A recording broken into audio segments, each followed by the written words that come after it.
जनता party Kheda जिला द्वारा आयोजित आजनी आ प्रेस वार्ता में अपनी वच्चे उपस्थित आ प्रेस वार्ता मुख्य वक्ता पूर्व केंद्रीय संचालक आदरणीय श्री पंकजभाई, मारा बजेट 2026 खेड़ा टीमना साथी सहसंयोजक एडवोकेट श्री अमितभाई सोनी, खेड़ा बजेट साबित थयुं छे। आजे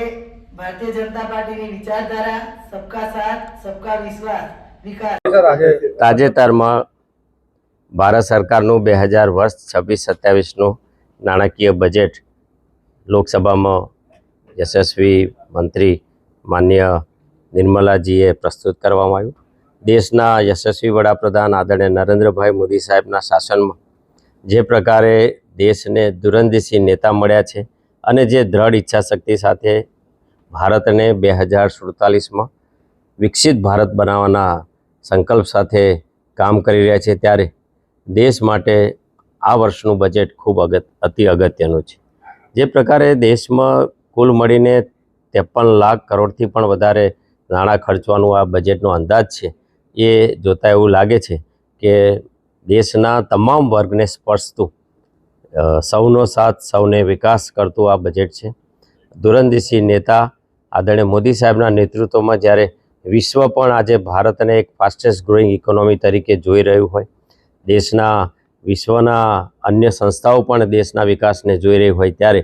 આપણે સૌ ભારતના વિકાસ માટે સાથે મળીને આ નાણાકીય વર્ષમાં જે લક્ષ્યો નક્કી થયા હોય, ભારતમાં આધુનિક ઇન્ફ્રાસ્ટ્રક્ચર તૈયાર કરવાનું હોય, મેન્યુફેક્ચરિંગની વાત કરવાની હોય, સર્વિસ સેક્ટરની વાત હોય, આધુનિક એગ્રીકલ્ચર સેક્ટરને જોડીને ભારતના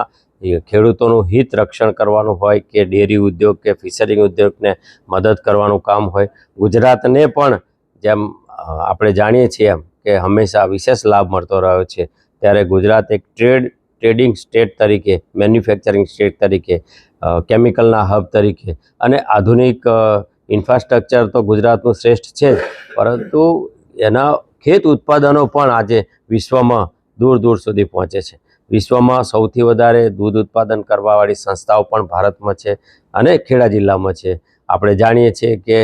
જે પ્રકારે ડેરી ઉદ્યોગ, ખેતી સાથે સંકળાયેલા લોકો હોય કે ફિશરિંગ સાથે સંકળાયેલા લોકો હોય, એની લાભ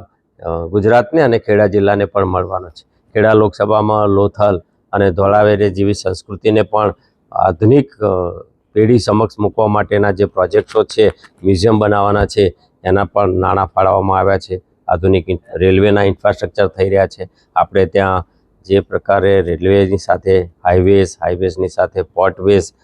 અને ભવિષ્યમાં જે મેડિકલ ક્ષેત્રની વાત કરીએ તો જામનગરમાં WHO દ્વારા જે આયુષની સંસ્થા સ્થાપવામાં આવી છે, એને પણ અતિ આધુનિક કરવાનું કામ પણ આ બજેટમાં નાણાં ફાળવવાનું કામ થયું છે। કુલ મળીને ગુજરાત અને દેશ માટે, દેશની પ્રગતિ માટે, દેશની સસ્ટેનેબલ ગ્રોથ માટે આ નાણાં ખર્ચવાનો અંદાજ ખૂબ અતિ અગત્યનો અંદાજ રજૂ થયો છે, ત્યારે દેશ એને આવકારે છે। અમે સૌ સાથે મળીને આ નાણાકીય બજેટને ખૂબ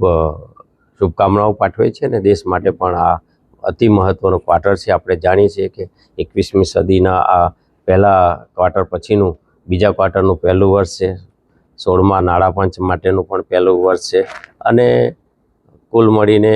આવું બજેટ દેશ સમક્ષ મૂકવા માટે હું નાણામંત્રી આદરણીય નિર્મલાજીને પણ અભિનંદન આપું છું।